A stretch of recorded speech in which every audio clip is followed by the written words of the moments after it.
오늘 여호수아 1장 10절부터 18절에 있는 말씀 가지고 가나안의 출정 준비라는 제목의 말씀을 전하려고 합니다. 출정 준비, 학생들에게는 좀 어려운 말일 수 있습니다. 사전을 찾아보면은 싸우러 나갈 준비를 한다, 뭐 이런 뜻으로 나와 있습니다.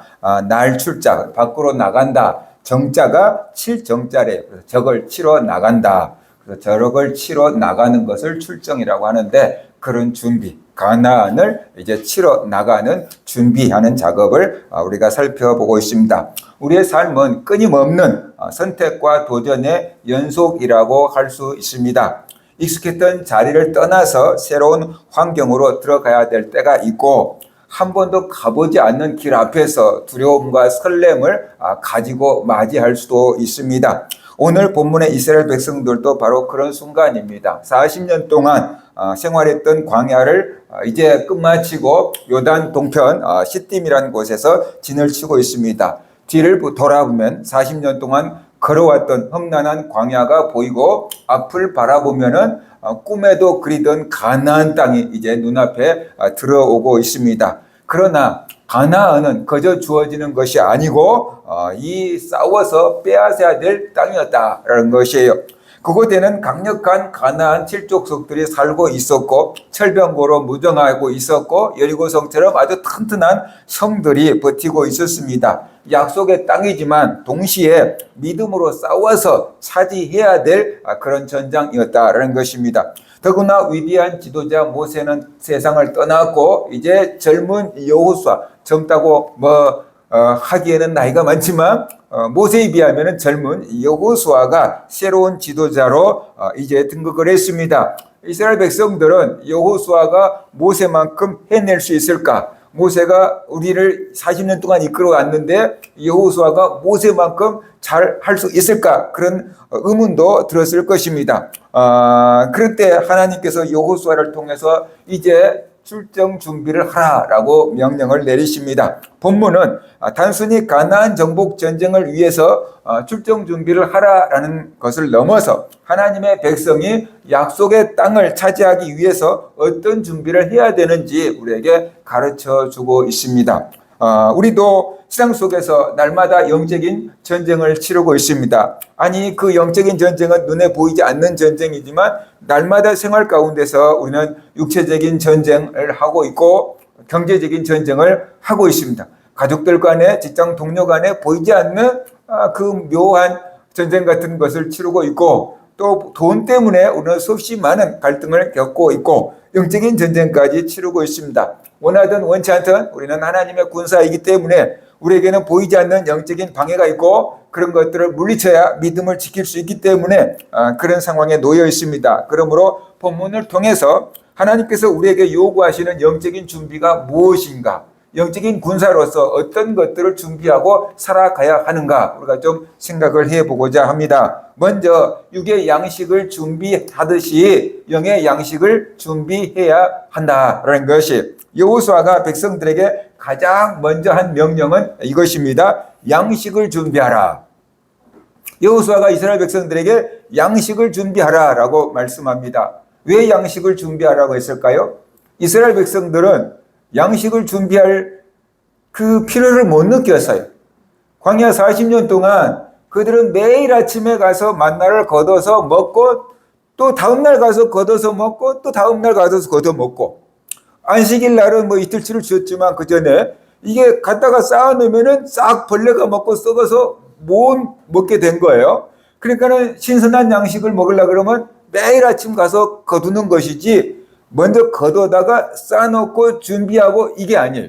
우리는 내일 먹을 쌀을 준비해야 되고 한 달 동안 쓸 돈을 준비를 해야 되지만, 이스라엘 백성들은 그냥 하루 이렇게 주어진 대로 살아왔는데 그 세월이 자그마치 40년. 나만 그런 게 아니고 이스라엘 민족 전체가 음식을 쌓아놓고 사는 것은 생각할 수가 없는 그런 개념이에요.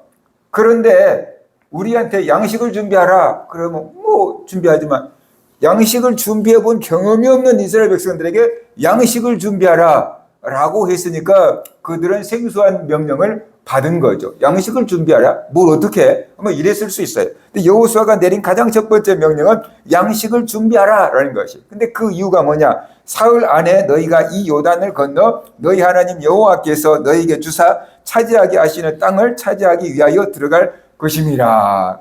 그러니까 사흘 안에 요단강을 건너서 가나안 땅을 치러 간다라는 거죠. 그러니까는 그동안에 먹을 수 있는 양식을 준비하라라고 말씀하고 있어요. 적어도 3일치 양식을 준비하라. 뭐 이런 뜻인데. 그러면 이스라엘 백성들이 생각할 거 아니에요. 놔두면 썩어버리는데. 어차피 썩어버릴 거 왜 준비해? 만약에 이랬다고 한다면은 그들은 굶었어야 될 거예요. 그런데 여호수아가 명령하니까 하나님의 말씀이라니 생각하고 그들이 아마 양식을 준비했을 겁니다. 그러니까 굶어 죽지 않고 가나안 땅을 정복했다라고 성경은 말씀을 하고 있는 거죠. 우리 상식에 이해가 안 되고 우리 경험에 이해가 안 돼도 하나님께서 말씀하시면 순종하는 것, 그것이 믿음이에요. 그런데 우리는 하나님의 명령을 듣고도 자꾸만 환경을 따지고 내 경험을 따지고 이성적인 생각을 하는 겁니다. 있을 수가 없어, 불가능해, 안 돼, 못해. 이렇게 하면서 우리가 순종을 안 할 때가 많거든요. 해보고 안 된다고 하는 게 아니고 해보지도 않으면서 안 된다고 안 해버리는 거예요. 그래서 우리의 생각이 하나님의 말씀보다 앞서 있을 때가 굉장히 많다. 머리가 너무 좋아서 그런 거예요. 세상적으로는. 근데 하나님 보시기에는 이게 아주 미련한 거예요. 그래서 세상적으로는 머리가 좋지만 하나님 보시기에는 참 어리석은 일을 우리가 너무 많이 하는데 이성이 모든 것을 판단하고 결정하고 하는데 우리의 이성은 완전하지 않다라는 것이에요. 그렇죠? 이성만 가지면은 기적은 안 일어나요. 기적은 없는 거예요. 그런데 이성을 뛰어넘는 기적들이 일어나잖아요. 항상 일어난 것은 아니지만 일어나잖아요. 바로 그게 영의 세계다라고 우리가 이해를 해야만 되는 것입니다. 가나안 출정을 앞두고 여호수아가 명령한 것은 좀 의외였어요. 군사를 모집하라, 훈련을 시켜라, 좋은 무기를 만들어라 이런 명령이 아니고 양식을 준비하라 라고 아주 현실적인 명령을 내리고 있습니다. 먹어야지 힘을 내서 싸울 거 아니냐, 양식 준비해, 뭐 이런 명령을 지금 내리고 있는 것이지요. 하나님은 기적을 행하시지만 백성들이 준비하지 말라고 하신 건 아니에요. 백성들이 준비할 것은 준비해야만 한다는 것을 우리가 알아야 돼요. 하나님의 약속과 우리의 준비가 서로 모순되지 않아야 합니다. 그런데 믿음이 한쪽으로 너무 좋은 것 같으면은 하나님이 다 하시겠지 그러면서 나는 뒷짐짓고 있으려고 하는 경향이 있는데 그것은 믿음이 너무 좋은 건 아니다. 믿음이 한쪽으로 편향되어 있는 거다 하는 것을 우리가 알아야 돼요. 하나님의 약속과 우리의 준비, 우리의 순종이 함께 가는 것, 그것이 믿음인 줄 믿으시기 바랍니다. 백성들은 이미 하나님께서 가나안 땅을 주셨다라고 하는 그 약속을 들었어요. 그러나 그 약속을 믿고 아무것도 하지 않고 기다리고 있는 게 아니고 가나안 땅을 정복하러 가기 위해서 출정 준비를 해야만 했다는 것입니다. 하나님께서 우리에게 꿈과 소망을 주고 비전을 주었다고 해봅시다. 그러면 내가 가만히 있으면 그 꿈과 비전과 환상이 이루어질까요? 내가 열심히 기도하고 노력하고 죽을 뚱살뚱 하면서 노력을 해야지 그 꿈과 비전이 이루어지지 않겠습니까? 그죠? 어떤 목사님이 그런 말씀을 하시더라고요. 이건 제가 큰 교회를 하신 목사님인데 자기가 밥을 굶고 살았다 그러면 아무도 안 믿는데 어려서 밥을 굶는 게 아니고 목사로 왔는데도 밥을 굶었대. 미국에 있는 자기를 목회자로 청빙을 했으니까 그 전에 있던 목사님보다 사례비를 많이 주겠습니다 하고 300만 원을 주더래요. 그런데 자기 아들을 미국에다 남겨놓고 왔는데 유학하고 생활하고 하려고 하면 한 달에 170만 원이 나가야 되니까 미국에 있는 아들한테 170만 원을 보내줘요. 그럼 얼마가 남아요? 130만 원이 남죠. 그 130만 원에서 11조, 30만 원 떼면 뭐가 나와요? 100만 원이 남죠. 근데 11조만 해요, 목사님이. 감사헌금도 하고 건축헌금도 해야 되잖아요. 그러니까 자기가 먹고 살 돈이 없더라는 거예요. 그런데 작은 교회면은 뭐 지원이라도 받는데 교회 사이즈는 크니까 어디 가고 내가 밥을 먹을 수가 없습니다. 돈을 도와주세요. 할 수도 없고 그런 세월을 보내고 목회를 20년 넘게 하니까 이제 아주 큰 교회가 된 거지요. 그래서 어느 날 부목사님한테 우리 교회 성도가 얼마나 된지 한번 싹 헤아려 봐라.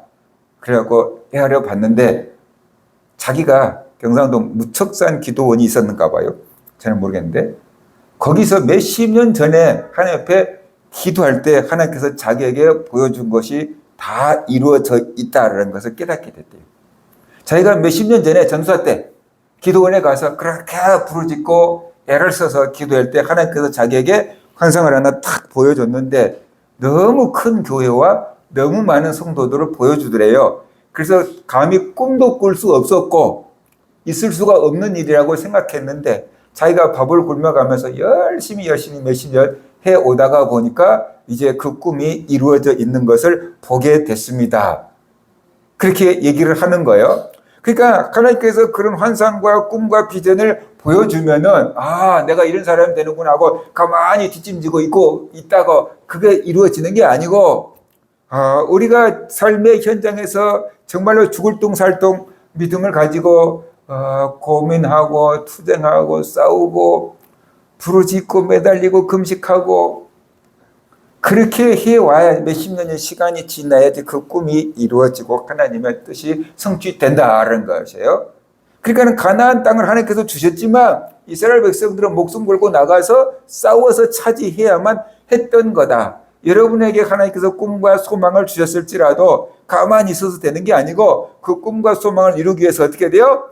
우리가 준비할 것들은 준비하고 순종할 것들은 순종하고 노력할 것들은 노력해야만 된다는 것입니다. 여기에서 헷갈리면 안 된다는 것이 믿음은 준비하는 것입니다. 하나님의 약속을 믿기 때문에 미리서 준비하는 거다. 막연하게 준비하는 게 아니고 이렇게 될 거야 라는 것을 믿고 준비하는 것이 믿음인 줄 믿으시기 바랍니다. 하나님께서 이미 이스라엘 백성들에게 가나안 땅을 주겠다고 약속을 하셨어요. 그러니까 이스라엘 백성들은 준비를 하되 이렇게 준비를 해야 되는 거예요.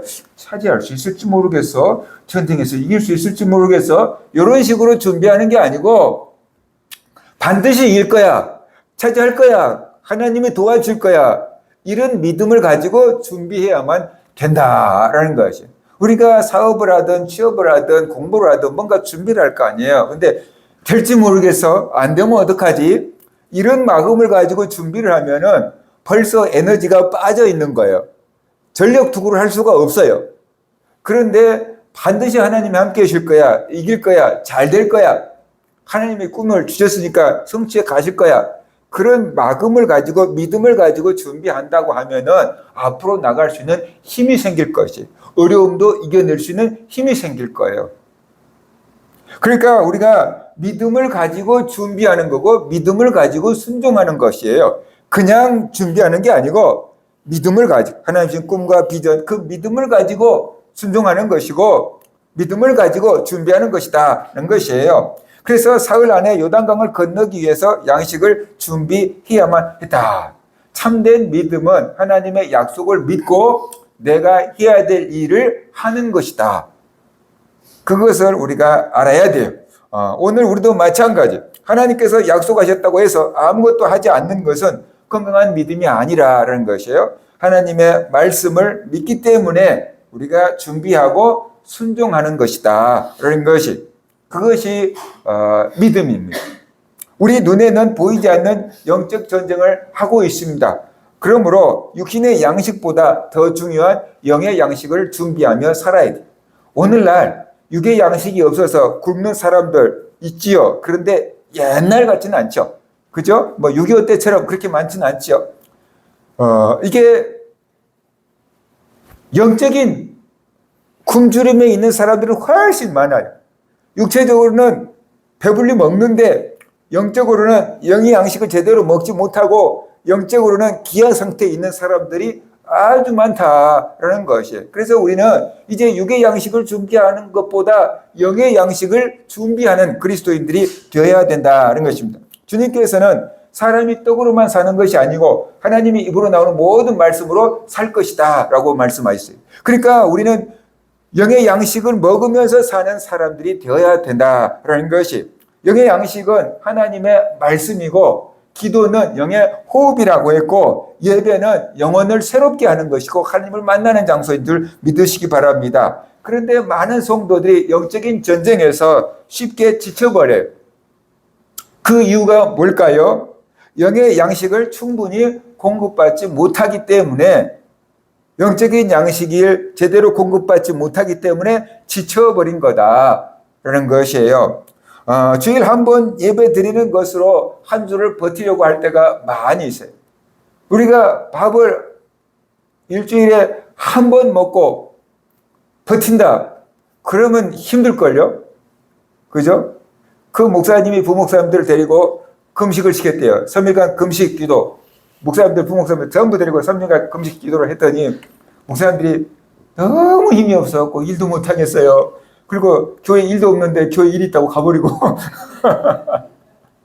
그래가지고, 아니, 3일도 못 버텨? 라는 생각이 들어가지고, 어떻게 해야 되려나? 그래가지고, 생식을 줬대요. 이게 요만한 점은 내가 생식, 곡식을 이렇게 한 개씩 넣어서 주니까, 그나마 그걸 먹으면서 기도를 하더라고. 담임 목사님은 배가 안 나왔는데 부목사님들은 배가 나왔다고 웃으면서 이게 먹는 것도 절제해야 돼요 라고 이렇게 얘기를 하는데, 아무튼 우리가 일주일에 하루 먹고는 살 수가 없잖아요. 그처럼 우리가 영의 양식을 먹는데 일주일에 하루 주일날 와서 예배 드리고 그걸로 일주일을 버티려고 하면은 그게 버티기가 어려운 것이지요. 그렇기 때문에 우리는 매일매일 영의 양식을 공급받아야지 지치지 않고 살아갈 수가 있다는 것입니다.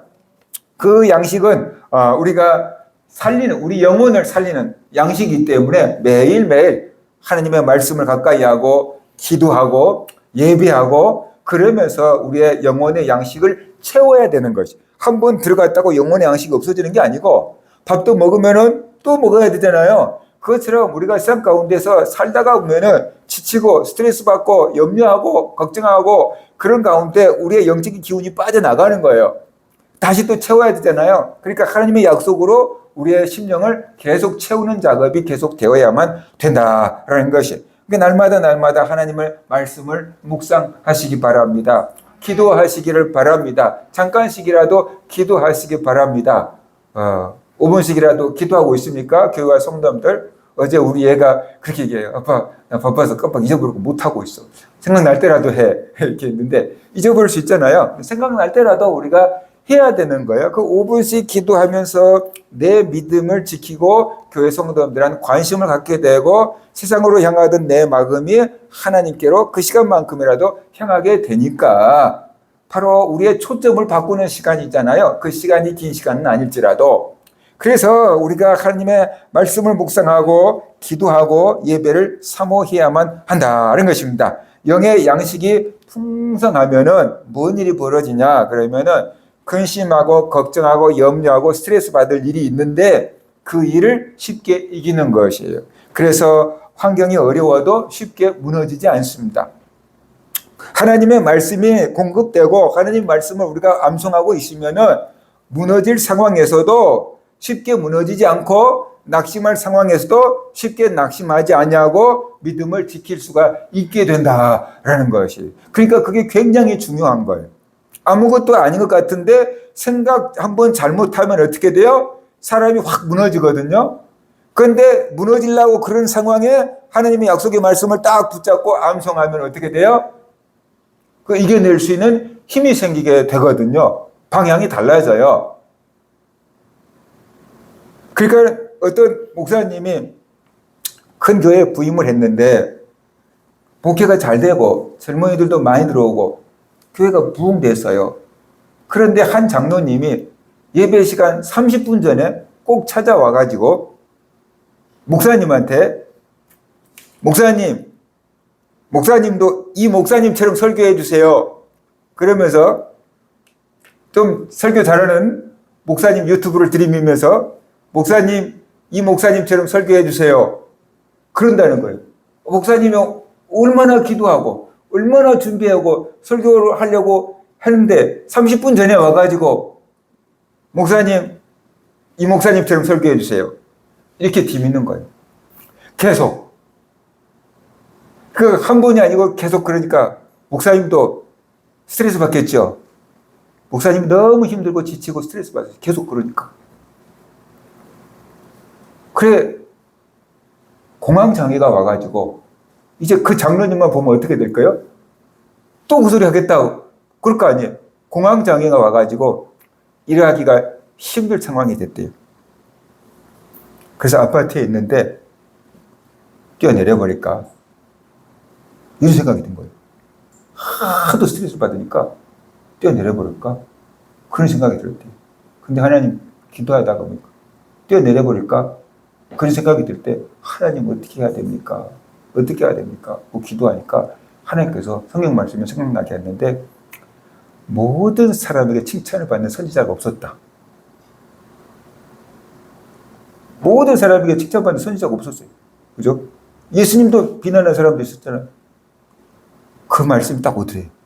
그래서 모두가 다 나를 좋아할 수는 없고 모든 사람에게 다 칭찬을 받을 수는 없구나. 교회 갔대요. 그래가지고 장로님들 모아놓고 장로님들 내가 목회를 못한 게 아니라고. 교회는 이렇게 붕되고 있잖아. 근데 내가 너무 힘들어서 이것에 더 이상 목회 못하겠다고. 내가 다른 데 가서 개척하겠다고. 그러니까 돈을 나한테 빌려주라고. 이 교회 큰 교회고 돈도 많은 교회니까 이 교회가 나한테 돈을 빌려주라고. 내가 교회를 개척해서 갚겠다고. 돈을 빌려달라고 했대요. 그럼 내가 이 교회에 사임하겠다고. 그러니까 교회에서 돈을 빌려줬어요. 개척하라고 돈을 빌려줬어요. 그래서 그 돈을 가지고 저쪽 밑에 지역에 신도시에 가서 개척을 했는데 그 교회에서 이 목사님을 좋아하는 성도들이 있었을 거 아니에요. 의사 막 이런 성도들이 따라 나갔어요. 오늘 목사님 좋아요. 목사님 같이 가서 개척합시다. 그래가지고 따라 나가서 개척을 했어요. 저희 노예에 있었어요. 그러니까 저렇게 잠깐 봤는데 어느 순간 안 보여. 없어져서 노예에서 이제 옮겨가 다른 목사님 오셨잖아요. 텔레비전을 틀었는데 기독교 방송에서 그분이 탁 나와서 설교를 하고 계시는 거예요. 저분이 왜 저기 가셨지? 그리고 보니까 교회 이름도 바꿔졌고 유튜브로 막 검색해 보니까 그분이 개척을 하신 거예요. 개척을 했는데 신도시에 가서 개척을 하니까 몇천 명 되는 교회가 금방 됐어요. 그리고 디아노교까지 세웠어요. 그래서 목회를 행복하게 잘하고 있어요. 그러니까 우리가 이게 꿈이 있고 비전이 있고 그런데도 삶에는 막막한 일들이 많아요. 우리를 고민하게 만들고 쓰러지게 만들고 좌절하게 만드는 일들이 있거든요. 그런데 하나님의 말씀이 우리 안에 새겨지고 아침에 읽었던 그 큐티가 생각나고 들었던 설교 말씀이 생각나고 그러면은 쓰러질 자리에서 하나님 말씀 한 구절만 떠올라도 일어날 수 있게 되는 거예요. 근데 이게 들어가 있지 않으면 그냥 뛰어내려 버리고 마는 거죠. 그래서 하나님 말씀이 필요한 거예요. 하나님 말씀을 우리의 마음에 계속 집어넣고 찬송가를 계속 듣고 기도를 하고 그럴 때 주님께서 우리를 길을 열어주시고 그 말씀으로 회복시켜 주시고 살 길을 열어주시기 때문에 그래요. 그러니까 일주일에 한 번 듣는 말씀 가지고는 안 되고 매일 우리가 말씀을 묵상하고 기도하고 예배를 사모하고 그래야 돼요. 우리가 주일날 들은 말씀 나가면서 다 잊어버리잖아요. 며칠만 지나도 오늘 설교 말씀 제목이 뭐였지? 제목도 생각이 안 날 때가 많잖아요. 그런데 어떻게 영적인 전쟁에서 이기겠어요? 그죠? 그러니까 이번 주는 이런 말씀을 들었습니다. 그러니까 이렇게 살아갈 수 있게끔 힘을 주세요. 지혜를 주세요. 능력을 주세요. 믿음을 주세요. 이렇게 우리가 계속 기도를 한다면, 말씀을 붙잡고 기도를 한다고 한다면 힘든 세상 가운데서 이겨낼 수 있는 힘을 얻을 수 있게 될 겁니다. 그러니까 말씀을 읽어도 그것을 활용할 줄 알아야 돼요.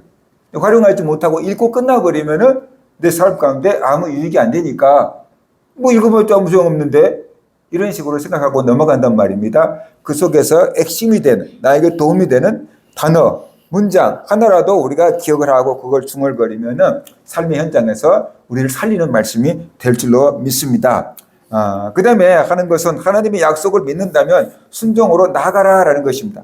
하나님께서는 여호수아에게 이미 약속하셨습니다. 내가 모세와 함께 있는 것 같이 너와 함께 있을 것이며 너희 발바닥으로 밟는 곳을 내가 다 너에게 주었노라 라고 말씀하십니다. 가나안은 이미 하나님이 약속 안에 있는 것이고 약속해 주신 것입니다. 그러나 하나님이 약속하셨다고 해서 이스라엘 백성들이 뒷짐짓고 있어도 받을 수 있는 것은 아닙니다. 여호수아는 백성들에게 사흘 안에 요단을 건너라 라고 명령합니다. 하나님의 약속은 우리에게 순종을 요구합니다. 하나님의 약속은 순종을 요구해요. 순종이 따라와야 되는 거예요. 근데 우리가 약속만 받고 순종하지 않으면은 그 약속을 우리가 누릴 수가 없게 되는 거죠. 그러니까 우리가 약속을 받았으면은 그 약속을 붙잡고 힘을 얻고 용기를 얻고 소망을 가지고 순종해야만 된다는 것입니다. 이스라엘 백성들은 약속을 믿었기 때문에 양식을 준비했고 진영을 정비했고 또 요단강을 건널 준비를 했던 것입니다. 이처럼 믿음은 하나님의 약속을 신뢰하며 오늘 내가 해야 될 일을 순종하고 발걸음을 내딛는 것입니다. 우리도 하나님의 약속을 믿는다고 말합니다. 그런데 믿음은 말로 끝나는 것이 아닙니다. 신앙 성장을 원한다 그러면은 말씀과 기도로 우리를 일으켜 세워야 되는 것입니다. 하나님의 인도하심을 믿는다면 오늘도 그 하나님이 나와 함께 계심을 믿고 내 일상적인 삶을 살아가야만 되는 것이고, 참된 믿음은 하나님의 약속을 믿잡고 붙잡고 순종하며 나아가는 것이다 하는 것을 우리가 알아야 돼요. 기도만 하고 끝나는 것이 아니고 이제 말씀을 붙잡고 나아간다. 발걸음을 내딛는 것이 믿음이다라는 것입니다. 그 다음에 세 번째로 먼저 은혜 받은 사람이 선봉에 서야 된다는 것입니다.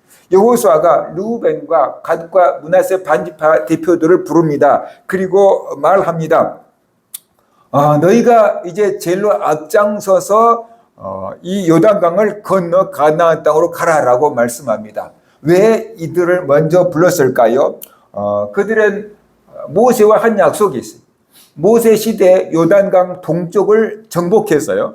그런데 너무 풀이 좋고 물이 좋고 가축을 치기에 너무 좋은 땅이었어요. 그래서 가축대가 많은 르우벤과 갓과 므낫세 지파가 보니까 가나안 땅의 간들 이보다 좋을 소냐, 여기가 가축을 치기에 최적지다, 이렇게 생각이 된 거예요. 그래서 모세에게 가서 모세요, 이 땅을 우리에게 나눠주세요. 양을 치기에 너무 좋으니까 이 땅을 주세요. 그러면 가나안 땅에서는 우리가 땅을 분배받지 않겠습니다 라고 얘기했단 말이에요. 그러니까 모세가 막 화를 내는 거예요. 이게 백성들은 가나안 땅에 가서 목숨을 걸고 싸울 건데 니네들은 여기서 안전하게 있다고 한다면은 그게 말이 되느냐? 그게 공동체를 무너뜨리는 거다. 이스라엘 백성들을 망하게 하는 거다. 있을 수 없는 일이다 라고 모세가 막 화를 냈어요. 그러니까 그들이 이렇게 말해요.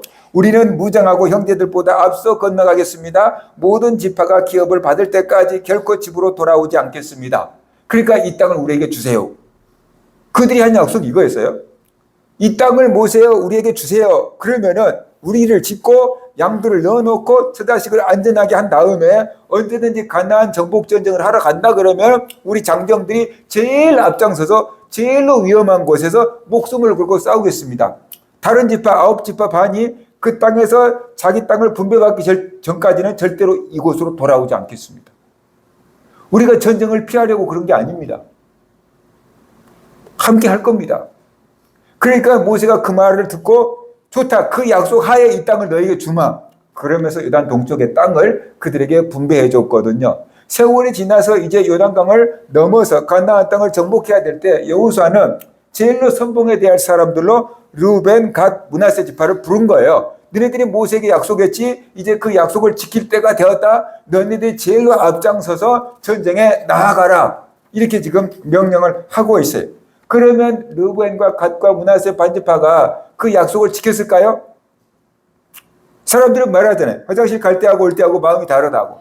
이미 그 땅을 차지했고 자기들이 안전하게 평안하게 거느는데 목숨을 건 전투에 자기들이 나가야 된다 그러면 그때는 땅을 기업으로 받으려고 그랬지 지금은 마음이 달라졌다고요. 뭐 이렇게 말해버릴 수도 있는데 그들은 그러지 않았다라는 것이에요. 그들은 자기들이 먼저 나가서 전쟁을 하겠다라고 지금 말씀을 하고 있는 것입니다. 약속을 지키고 있는 것이지요. 그래서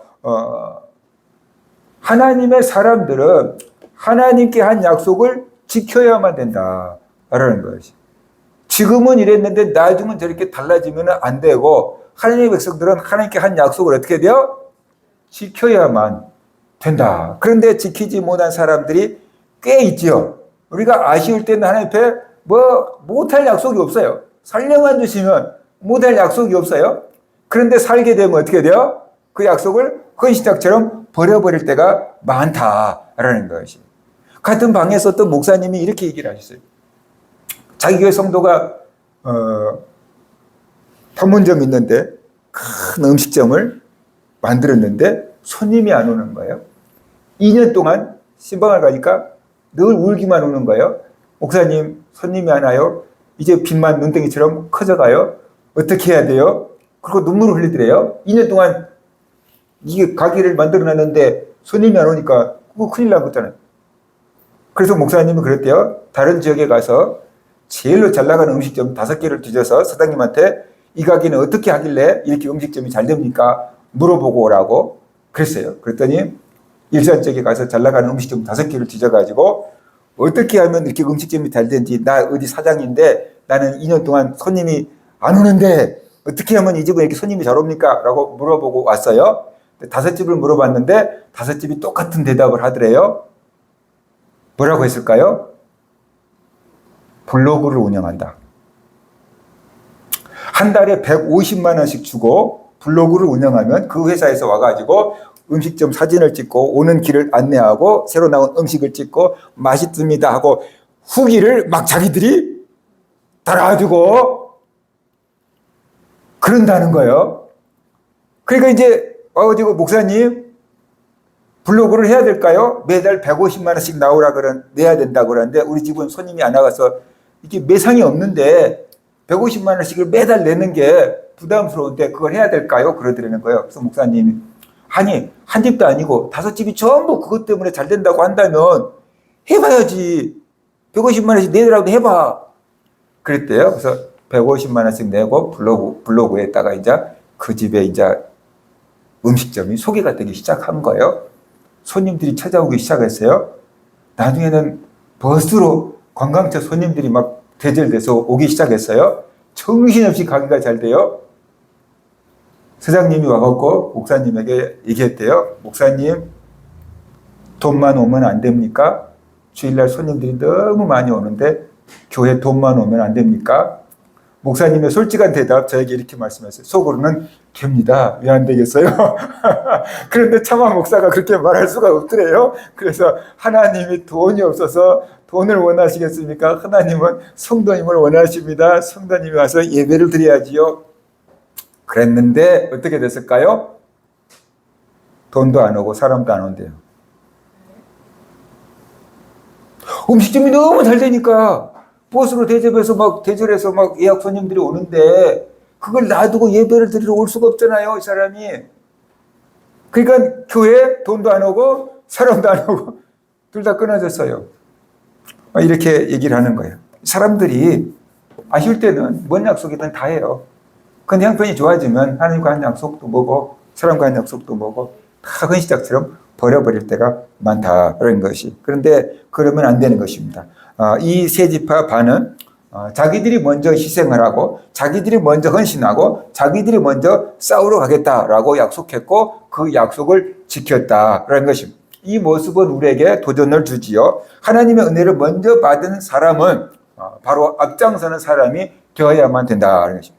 신앙의 연수가 오래된 사람이 먼저 기도해야 되고 하나님의 은혜를 먼저 받은 사람이 다른 사람을 섬겨야 되고 하나님의 사랑을 받은 사람이 먼저 다른 사람을 사랑해야 되고 먼저 위로를 받은 사람들이 위로하는 사람이 되어야 되는 것입니다. 하나님께서는 먼저 받은 사람에게 더 큰 책임을 맡기신다. 그걸 우리가 알아야 돼. 근데 먼저 우리가 은혜를 받기만 하고 이것을 흘러보내지 않으면은 고인물이 되어서 자기와 공동체를 썩게 만든다라는 것입니다. 그래서 우리는 나만 편하면 된다라는 생각을 내려놔야 돼요. 이스라엘 백성들은 하나의 운명 공동체였어요. 한 사람이 죄를 지으면 이스라엘 백성들이 같이 징계를 받잖아요.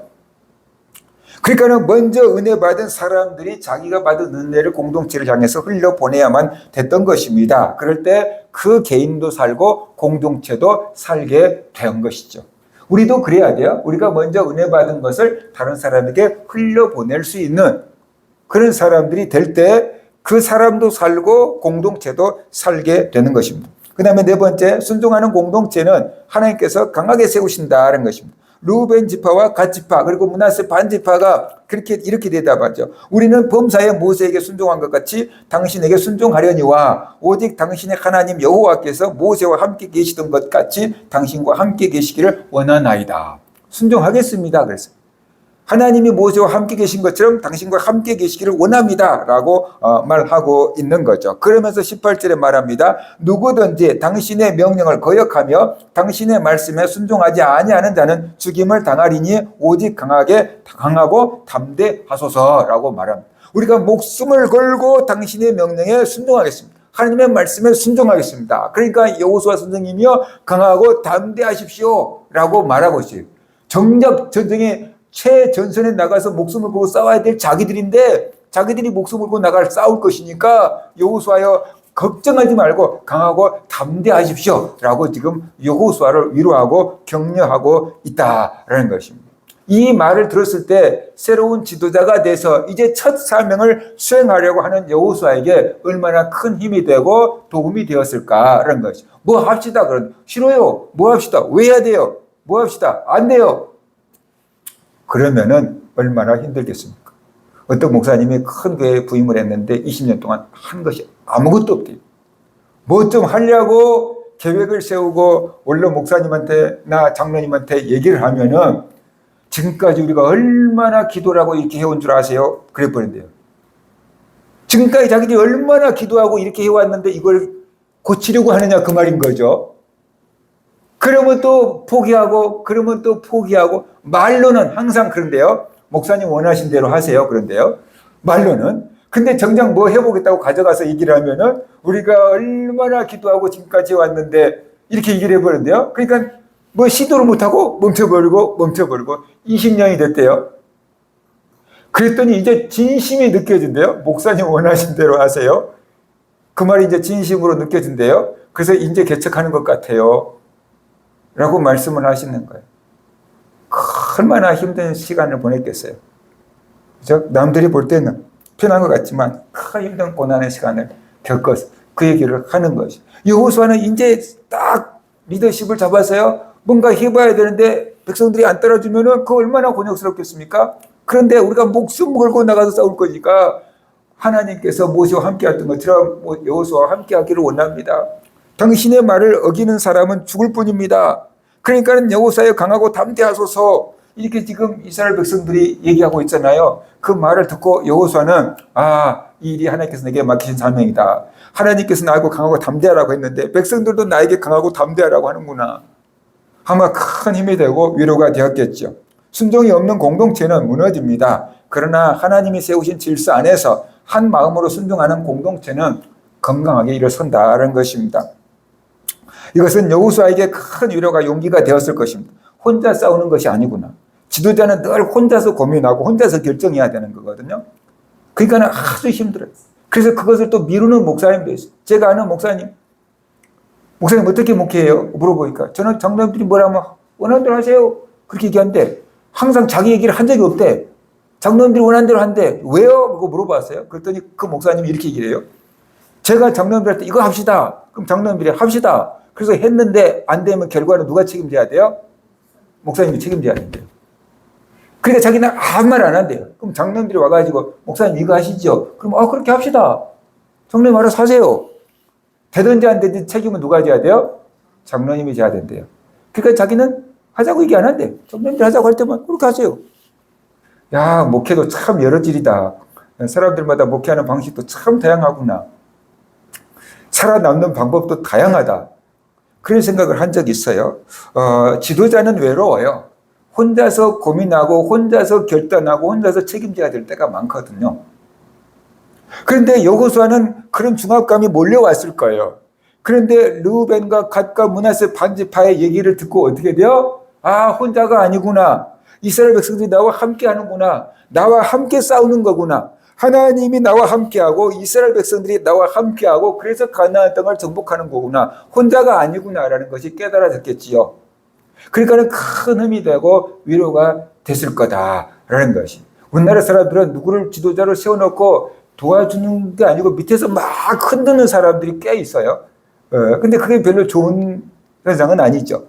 지도자가 세워졌다고 한다면 그 지도력을 믿고 맡기고 옆에서 도와줄 때 그 공동체가 건강한 공동체가 된다. 가정이든지 사회든지 교회든지 국가든지 어떻게 되든지 지도자가 세워졌으면은 잘 할 수 있도록 옆에서 도와줘야 되는데 올려놓고 밑에서 막 나무 흔들듯이 흔들면은 그게 서로가 힘들어지는 거다라는 것이. 그래서 여호수아는 이 사람들의 말을 듣고 굉장히 큰 힘이 됐을 것이. 내가 혼자가 아니구나. 하나님이 함께 해주시는구나. 이스라엘 백성들이 함께 하는구나. 아마 이래서 여호수아가 큰 힘과 용기를 얻었을 거다라는 것이. 우리 성도님들도 혼자인 것 같을 때가 있거든요. 그래서 우리 성도님들이 내가 기도하고 있어요. 제가 기도하고 있어요. 힘내세요. 이런 말씀 한마디라도 해주면은 혼자가 아니구나. 기도해주는 사람이 있구나. 그러면서 힘을 얻고 용기를 얻게 될 줄로 믿습니다. 그러니까 우리 성도님들이 그 역할을 해주는 거예요. 그냥 성도님 힘내세요. 내가 기도하고 있어요. 잘 될 거예요. 이렇게 우리가 해주는 것. 그럴 때 그 말을 듣고 성도님들은 내가 혼자가 아니야. 교회가 있어. 기도해 주시는 분들이 있어. 이 속에서 큰 용기를 얻게 되니까 우리가 서로를 이렇게 위로해주고 지탱해주는 성도님들 되시기를 바랍니다. 한 사람의 헌신이 다른 한 사람에게 용기를 주고 한 사람의 순종이 그 공동체의 믿음을 세워준다는 것을 우리가 알아야 돼요. 한 사람이 순종하면은 다른 사람도 따라서 순종을 하게 되고 한 사람이 헌신하면은 다른 사람도 따라서 헌신할 수 있게 되는 것이. 왜냐하면 본을 보이니까. 그런데 한 사람이 이제 헌신하지 않고 자기만 생각하면은 다른 사람도 나도 왜 해야 돼? 이렇게 되는 거고. 그죠? 한 사람이 순종하지 않으면 다른 사람도 순종하지 않아도 되는 모양이구나. 이렇게 분위기가 바꿔져 가버리게 되는 거죠. 그러면은 그 가정은 무너지고 그 교회는 무너지고 그 사회는 버틸 수가 없게 되는 것입니다. 그래서 한 사람이 중요한 것입니다. 한 사람이 헌신할 때 그 교회가 세워지는 거예요. 여의도 순복음교회가 세워진 거 언제 한번 말씀드렸죠. 5.1 파동이 일어나가지고 교회가 뼈대강성하고 지어질 수 없고 무너질 수밖에 없고 부도가 나기 직전인데 어느 권사님이, 그러니까 성도님이 숟가락, 젓가락, 밥그릇 요것을 내냈대잖아요. 하나님. 자기는 교회 건축을 위해서 뭔가를 내놓고 싶은데 내놓을 것이 없으니까 숟가락하고 젓가락하고 밥그릇을 내놓은 거예요. 내가 내놓을 게 이것밖에 없습니다. 밥은 신문지에 퍼서 먹어도 됩니다. 숟가락 없으면 손으로 먹어도 됩니다. 그러면서 이거라도 드립니다 하고 숟가락하고 젓가락하고 밥그릇을 내놨다는 거예요. 그거 팔면 얼마나 나올까요? 아니 누가 사가기는 할까요? 옛날에 고물장수들이 있긴 있었으니까 엿을 요만큼 줬을 수는 있겠지만 그걸 팔아서 얼마나 되겠습니까? 그런데 드리고 싶은데 드릴 것이 없으니까 이거라도 드립니다 하고 그걸 예배 때 가지고 나왔대요.